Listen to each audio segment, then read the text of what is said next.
तो आज हम स्टार्ट करेंगे dual nature of particle. Basically आपको अगर याद हो तो पहले हमने एक चीज डिस्कस की थी, डी ब्रोगली ने क्या बोला था, एक स्टोरी पहले हमने डिस्कस की थी लाइट की, है ना। लाइट में कुछ साइंटिस्ट ने क्या बोला था, ये पार्टिकल नेचर का, और कुछ ने बोला था ये वेव नेचर का। फिर एक साइंटिस्ट है डी ब्रोगली, और उन्होंने बोला लाइट के डबल नेचर है, कहीं ये पार्टिकल नेचर शो करती है, कहीं ये वेव नेचर शो करती है। और उन्होंने बोला था कि light is made up of particle known as photon and momentum of photon is given by p is equal to h by lambda. यहाँ तक बात क्लियर। बाद में उन्होंने और रिसर्च की, और रिसर्च करने के बाद उन्होंने बोला कि लाइट ही नहीं, यहाँ पर जितने भी मूविंग पार्टिकल हैं, मार्कर, बोर्ड, फैन या ट्रेन, मैं, आप सब, इनका भी वेव नेचर है। हम सब पार्टिकल नेचर है, लेकिन इनके साथ भी इनकी क्या एसोसिएटेड, वेव नेचर एसोसिएट। अब ऐसा मत सोचना कि हमारी वेव नेचर, सर ये मार्कर की वेव नेचर दिख क्यों नहीं रही। बेसिकली साथ साथ उन्होंने ये भी बोला कि जो ये वेव नेचर है ये सिग्निफिकेंट है किसके लिए, जो छोटे पार्टिकल, बहुत छोटे पार्टिकल्स होंगे जैसे इलेक्ट्रॉन हो गए, इनके लिए इनका वेव नेचर देखा जा सकता है। बट ये पॉसिबल नहीं है कि मैं 1 kg का पार्टिकल ले लूँ और उसकी वेव नेचर हमें दिखाई दे, मैं बोलूँ ट्रेन का वेव नेचर दिखाई दे, ऐसा पॉसिबल नहीं है। कब सिग्निफिकेंट होता है, जब उनका मास बहुत ही कम होता है। तो लोगों ने पूछा कि आप बताना क्या चाह रहे हो, तो उन्होंने एक इक्वेशन दी। उन्होंने बोला lambda is equal to h by p. तो आप बोलोगे सर इसमें क्या है, पहले तो उन्होंने बोला था p is equal to h by lambda, यहां से यहां लिख दिया। नहीं, इसमें क्या रिलेशन, ध्यान समझिए। लैम्डा इज इक्वल टू हम लिख सकते हैं h upon m into v. p is what, momentum of the particle, ठीक है। और वहां p क्या था, मोमेंटम ऑफ फोटोन। दोनों बातों में डिफरेंस है। ये आप लिख सकते हो किसके लिए, पार्टिकल के लिए ट्रू है। बट अगर आप ऐसा सोचो, कई बार स्टूडेंट मन में आता है कि सर इसमें क्या है, फोटोन के लिए p इज इक्वल टू क्या होता है, h बाई लैम्डा। ये किसका मोमेंटम है,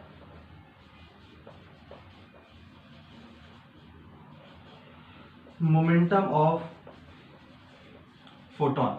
बट इस पर्टिकुलर केस में हम ऐसा लिख सकते, lambda is equal to h upon p, इधर आ गया और हम लिख दिया mv। और v क्या होता है, फोटोन किसकी स्पीड से मूव करता है, लाइट की स्पीड से। तो हम यहाँ पर v की जगह क्या लिख सकते हैं, c।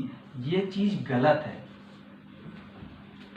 मोमेंटम पार्टिकल का डिफाइन होता है mv।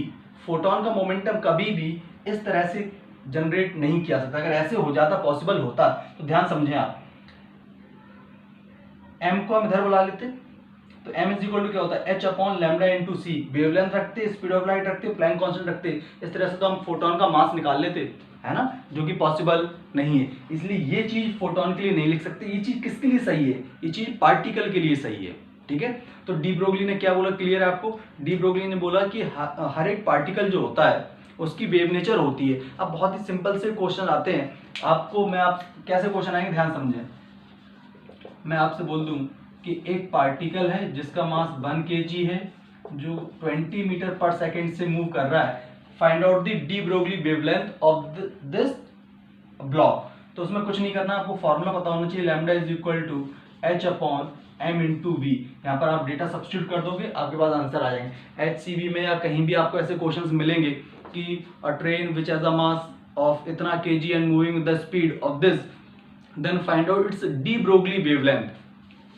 तो आप उसकी डी ब्रोगली वेवलेंथ कैलकुलेट भी कर लोगे। इसमें क्या है, h का वैल्यू रखना है, मास रखना है और v रखना है, तो डी ब्रोगली वेवलेंथ आ जाएगी। बट इसका ये मतलब नहीं है कि ट्रेन की डी ब्रोगली वेवलेंथ आ गई तो सर हमें ट्रेन सीधी ऐसे ट्रैक पे जाती क्यों नजर आती, वेव की तरह ऐसे ऐसे या ऑसिलेट करती हुई नजर क्यों नहीं आती, है ना। वो उसकी वेव नेचर है, वो दिख पाना पॉसिबल नहीं है। बहुत छोटे जो पार्टिकल्स होंगे लाइक इलेक्ट्रॉन, प्रोटॉन, इन सब के लिए वेव नेचर देखा गया। वो कैसे देखा गया वो हम डिस्कस करेंगे यहाँ पर, ठीक है। तो अभी आप सिर्फ इतना समझ लो कि डी ब्रोगली की जो वेवलेंथ होती है किसके लिए, मैटर वेव के लिए। और जो वेव होती है ना, इन वेव को क्या नाम दिया गया, मैटर वेव।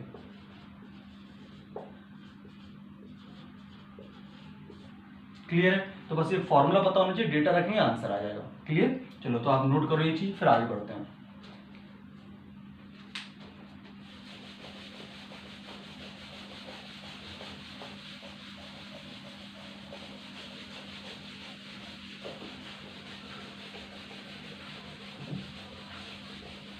हमें एक बात पता है कि अगर किसी भी इलेक्ट्रॉन को अगर हम v वोल्ट की बैटरी से एक्सेलरेट करें तो इसकी काइनेटिक एनर्जी हो जाती थी ev is equal to half mv square, है ना। ये पहले डिस्कस कर चुके हैं कि अगर किसी इलेक्ट्रॉन को या चार्ज पार्टिकल को किसी v वोल्ट की बैटरी से एक्सेलरेट कराते हैं, then it will attain a kinetic energy of E into v, where v is what, ये v क्या है, ये v पोटेंशियल डिफरेंस है और ये v क्या है, स्पीड है ना। ऐसा नहीं कि इस v से ये v कैंसिल आउट कर दिया।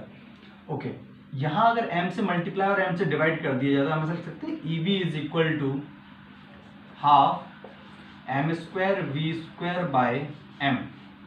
तो Ev इज इक्वल टू क्या हो जाएगा, p square by m is what, momentum by 2m। तो p इज इक्वल टू क्या हो जाएगा, under root of 2m ev, ये आ गया। अब सोचो अगर इलेक्ट्रॉन के लिए डी ब्रोगली वेवलेंथ कैलकुलेट कराई जाए तो क्या शॉर्ट ट्रिक का काम करती है, तो हर जगह काम है, तो इनको याद कर लेना। तो लैम्डा इज इक्वल टू क्या होता है, h अपॉन p मोमेंटम। तो lambda of electron is equal to क्या हो जाएगा, h upon under root of 2m e into v। और जब इस इक्वेशन में आप h का वैल्यू 2 तो है ही, मास ऑफ इलेक्ट्रॉन, जाहिर सी बात इलेक्ट्रॉन के लिए कैलकुलेट करें तो मास ऑफ इलेक्ट्रॉन, और e का वैल्यू 1.6 × -19 रखेंगे।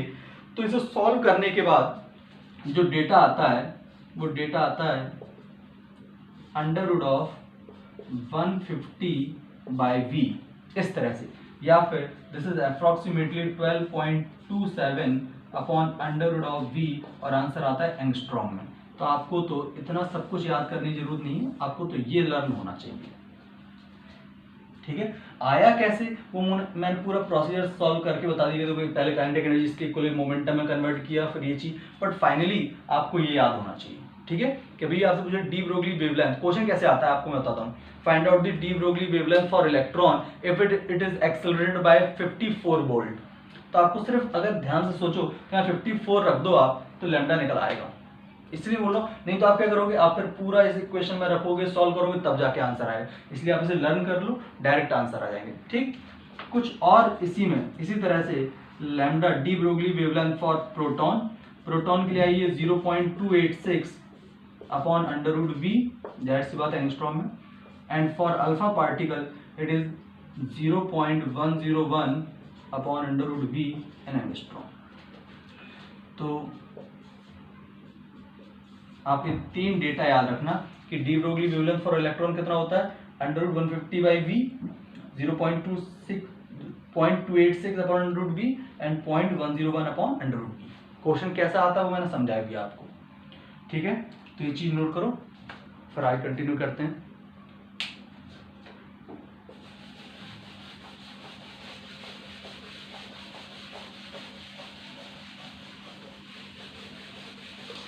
है ना, ऐसा मत सोचो कि ये इंपॉर्टेंट नहीं है, इन पे डायरेक्ट क्वेश्चन आए हुए हैं IIT JEE में, तो आप पहले नोट कर लो। मैं बताऊंगा जेई लास्ट में, फिर हम जेई के जो प्रीवियस क्वेश्चन है वो कराऊंगा, तो आप देखोगे इस पर, इन पर या इस इक्वेशन पे क्वेश्चन आए हुए हैं, है ना। तो आपको पूरा याद रखना है इसको। Basically dual nature of light को एक चैप्टर बोलना बेवकूफ़ी है, चैप्टर तो कुछ भी नहीं है, छोटी छोटी बातें हैं। और अभी एक चीज़ बताऊंगा, उसके बाद कंप्लीट ही हो जाएगा ये।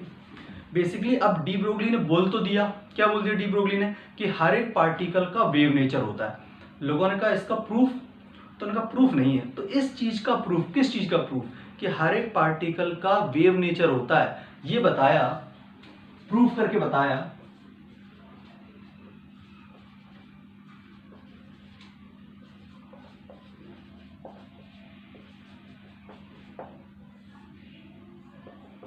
साइंटिस्ट डेविसन एंड जर्मर, उन्होंने एक्सपेरिमेंट किया और इस चीज को प्रूव किया। किस चीज को प्रूव किया, कि बेसिकली हर एक पार्टिकल का वेव नेचर होता है, ठीक है। डी ब्रोगली ने क्या दी थी, डी ब्रोगली ने अपनी हाइपोथेसिस दी थी। उन्होंने बेसिकली कॉन्सेप्ट बताया था कि जो अपना हर एक पार्टिकल होता है उसका वेव नेचर होता है, और उन्होंने इक्वेशन दे दी lambda is equal to h upon p, और p को हमने क्या लिख दिया mv, ठीक है। लेकिन उनसे जब पूछा गया कि इसका एक्सपेरिमेंट, तो वो एक्सप्लेन नहीं किया। उन्होंने एक्सपेरिमेंट किसने परफॉर्म किया, इन 2 साइंटिस्टों ने परफॉर्म किया, और इन्होंने प्रूफ किया कि हर एक पार्टिकल का क्या होता है, वेव नेचर होता है। बेसिकली इन्होंने इलेक्ट्रॉन के लिए परफॉर्म किया था, तो इलेक्ट्रॉन को क्या माना हमने, पार्टिकल, और उससे उसका क्या नेचर शो कर दिया, वेव नेचर। कैसे किया वो भी समझेंगे, थोड़ा डिटेल में डिस्कशन करना पड़ेगा। और एक चीज इसमें 1-2 चीजें ऐसी आएंगी जो आपने अभी नहीं पढ़ी, वो हम पढ़ेंगे वेव ऑप्टिक्स में, ठीक है। बट अभी जो मैं बोल रहा हूँ उसको लर्न कर लो, फिर जब वेव ऑप्टिक्स में पढ़ेंगे तो आपको क्लैरिटी आ जाएगी कि कैसे ये चीजें आती हैं, ठीक है। चलो। तो बेसिकली डेविंसन एंड जर्मन एक्सपेरिमेंट किसके पॉइंट ऑफ व्यू ये बात क्लियर है कि क्यों करना पड़ा है ये एक्सपेरिमेंट? इसलिए किया जिससे कि ये किस चीज को प्रूव कर पाए कि हर एक पार्टिकल का क्या होता है, वेव नेचर होता है। ठीक है, थोड़ा सा इस एक्सपेरिमेंट में जो एक्सप्रेशन आने वाले हैं उन चीजों को मैं साइड में पहले एक्सप्लेन कर देता हूं, वो आप ध्यान समझ लो। जैसे कि लाइट जो होती है ना, लाइट के कई सारे फिनोमेना होते हैं, जैसे लाइट का रिफ्लेक्शन होता है, रिफ्रैक्शन होता है। तो डेली लाइफ में तो हम रिफ्लेक्शन और रिफ्रैक्शन ऑब्जर्व करते हैं, जैसे कि अभी हम देख रहे हैं तो रिफ्लेक्शन से लाइट आ रही है, रिफ्लेक्ट हो रही है, आपको दिखाई दे रहा है, मैं दिख रहा हूँ। रिफ्रैक्शन के लिए आप क्या करो, एक बकेट में कॉइन रख दो और पानी भर दो, तो आप जो कॉइन देखोगे वो ऊपर नजर आएगा। ये सब किसकी वजह से होता है, रिफ्रैक्शन। बट लाइट के कुछ ऐसे फिनोमेना होते हैं जो डेली लाइफ में ऑब्जर्व कर पाना पॉसिबल नहीं होता है, जिनके नाम होते हैं इंटरफेरेंस, डिफ्रैक्शन और पोलराइजेशन, है ना। और लाइट ये जो फिनोमेना होती है तब दिखाती है जब लाइट को बहुत छोटे से होल से पास कराया जाता है, और उन होल्स को बोलते हैं स्लिट्स, है ना।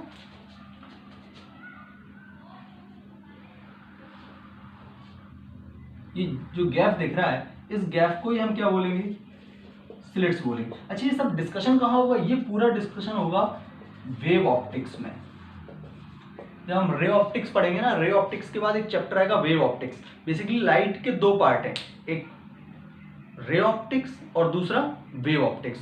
तो ये जो सब कुछ डिस्कशन होगा ना, इंटरफेरेंस, डिफ्रैक्शन, पोलराइजेशन, ये सब हम कहाँ पढ़ेंगे, वेव ऑप्टिक्स पढ़ेंगे। अभी तो आप ऐसा समझो कि लाइट के कुछ ऐसे प्रॉपर्टीज होती हैं या कुछ ऐसी, जैसे कि रिफ्लेक्शन होता है, रिफ्रैक्शन होता है, इसी तरह से कुछ ऐसी प्रॉपर्टी होती है जो कि लाइट नॉर्मल लाइफ में शो नहीं करती। वो तभी शो करती है जब उनको एक बहुत छोटे से जगह से पास कराया जाए, तब वो ये फिनोमेना शो करती है। ठीक है, तो वे ऑप्टिक्स में हम ये सब चीजें डिस्कस करेंगे। अब सबसे पहली बात आती है इंटरफेरेंस, है ना। इंटरफेरेंस क्या है, इंटरफेरेंस में क्या होता है, दो वेव आती हैं, आपस में मिलती हैं, उनके मिलने से किसी जगह पर इंटेंसिटी हाई होती है और किसी जगह पर इंटेंसिटी जीरो भी होती है और कभी इंटरमीडिएट। कैसे, ध्यान समझें।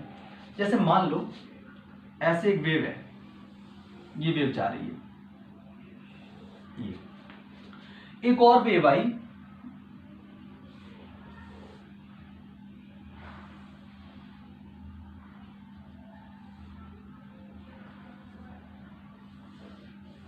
इस तरह, और ये दोनों वेव, ये दिखाई तो मैंने अलग अलग वेव है, बट ये दोनों वेव एक ही मीडियम में ट्रेवल करें। अभी मैंने कैसे दिखाया, अलग अलग करके दिखाया, बट समझो कि एक वेव ऐसे आ रही है और एक वेव ऐसे आ रही है, और जब ये दोनों वेव मिलेंगी तो जब इनके सुपर इम्पोज होगा तो होगा क्या रियलिटी में, ये वेव इसी के ऊपर है इस तरह से,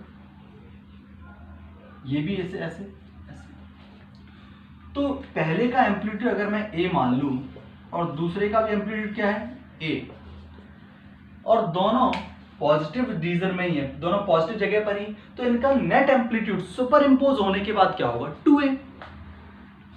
और एम्पलीट्यूड इंटेंसिटी के डायरेक्टली प्रोपोर्शनल होता है ना, स्क्वायर होता है, वो हम डिस्कस बाद में करेंगे। बट समझो कि डायरेक्टली प्रोपोर्शनलिटी का रिलेशन होता है किसमें, इंटेंसिटी और एम्पलीट्यूड में।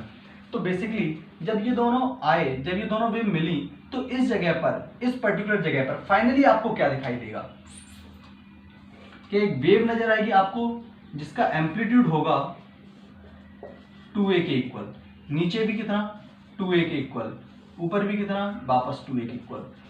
आप एक बात को ऑब्जर्व करो, फील करो, ऐसे एक स्ट्रिंग ली और उसमें दो वेव चला रहे हैं, ऐसे आ रहे हैं, आपको याद है मैंने क्लास में भी करके दिखाया होगा, एक स्ट्रिंग पे दो वेव चलाते थे, तो दो वेव चलाते कुछ देर बाद दोनों वेव खत्म हो जाती, सिंगल वेव नजर आती थी और उनके एम्पलीट्यूड कैसे होते थे, बड़े बड़े होते थे। ये दोनों वेव आ रही है इस तरह से, जब ये दोनों, अभी तो दोनों वेव देख रही हैं, लेकिन जब ये दोनों एक दूसरे से मिलेंगी, सुपर इम्पोज होंगी, तो अब दोनों वेव गायब हो जाएंगी, आपको सिर्फ एक वेव दिखाई देगी जो कि इस तरह की होगी, जिसका एम्पलीट्यूड इन दोनों के रिजल्टेंट एम्पलीट्यूड के इक्वल होगा। आपके मन में आ रहा है सर, अच्छा एक बात तो समझ में आ गई, ये और ये ऐसे सुपर इम्पोज हुई इसलिए ये बना, क्या अगर ये वेव इसकी जगह ऐसे सुपर इम्पोज होती तो जाहिर सी बात है यहाँ पर आपको फ्लैट पार्ट मिलता, यहाँ पर कुछ भी नहीं होता सीधा, क्योंकि ये और ये एम्पलीट्यूड एक दूसरे को कैंसिल आउट कर देते। ठीक है, तो जब भी दो वेव मिलती हैं, अब ध्यान समझें, जब भी दो वेव मिलती हैं तो उनके मिलने की वजह से आपको क्या ध्यान रखना है, ये तो सिर्फ फील के लिए बता रहा हूँ, आपको ध्यान के रखना अभी के लिए। जब दो वेव मिलती हैं तो उनके मिलने की वजह से कुछ जगह पर एम्पलीट्यूड या फिर इंटेंसिटी हाई हो जाती है। जिस जगह पर इंटेंसिटी मैक्सिमम होती है उसको बोलते हैं कंस्ट्रक्टिव इंटरफेरेंस। दो वेव के मिलना, इससे क्या बोलेंगे, इंटरफेरेंस। और दो वेव के मिलने से जिस जगह पर इंटेंसिटी हाई होगी उससे क्या बोलेंगे, कंस्ट्रक्टिव इंटरफेरेंस बोलेंगे। और जिन जगह पर इंटेंसिटी मिनिमम होगी उससे क्या बोलेंगे, डिस्ट्रक्टिव इंटरफेरेंस। क्लियर है? तो इंटरफेरेंस किसकी प्रॉपर्टी है? इंटरफेरेंस किसकी प्रॉपर्टी हुई? वेव की प्रॉपर्टी हुई। क्लियर है? तो आप पेज के टॉप पे नोट करो पहले कि जिन पॉइंट्स पर दो वेव के मिलने से जिन पॉइंट्स पर इंटेंसिटी मैक्सिमम होती है उन्हें बोलते हैं कंस्ट्रक्टिव इंटरफेरेंस। जहां मिनिमम होती है उसे बोलते हैं डिस्ट्रक्टिव इंटरफेरेंस। और interference is a property of wave. Clear? चलो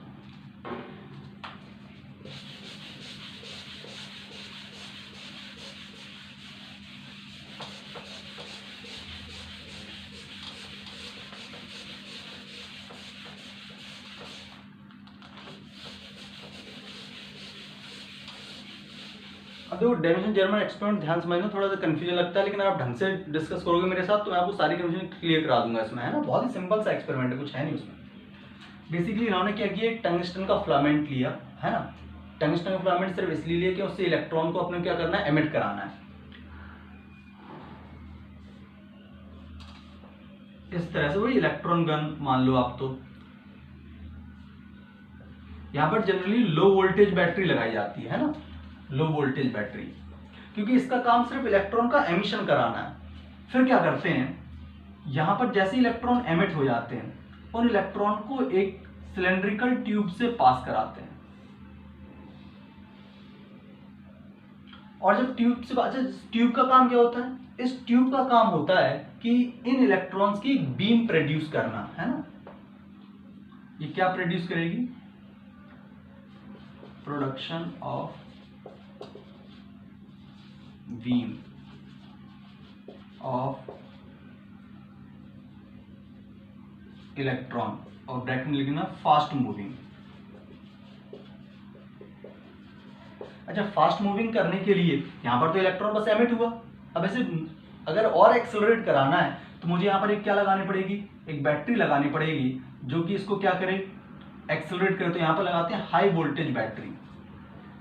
और ये हाई वोल्टेज बैटरी क्या करती है, इसको एक्सेलरेट कराती है और ये इलेक्ट्रॉन की एक बीम बन जाती है।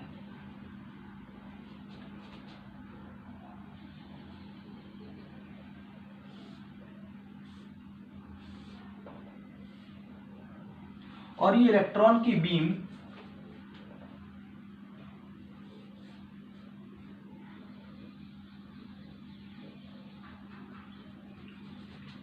जो हमारा टारगेट मटेरियल है उस पर जाके हिट करती है। ये अपना टारगेट मटेरियल हो गया।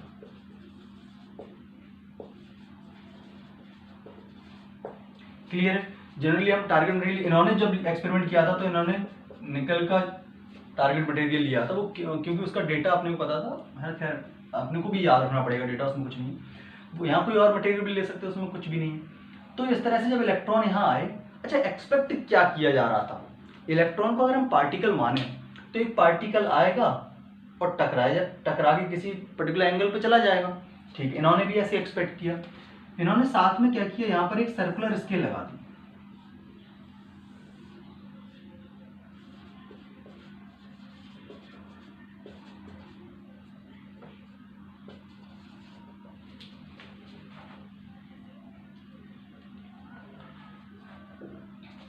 तो जो सर्कुलर स्केल है, इस सर्कुलर स्केल पर हमने इस तरह से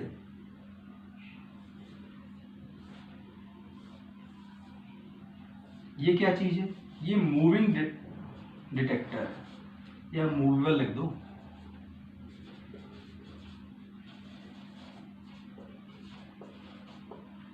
ठीक है, ये डिटेक्टर इस सर्कुलर स्केल पर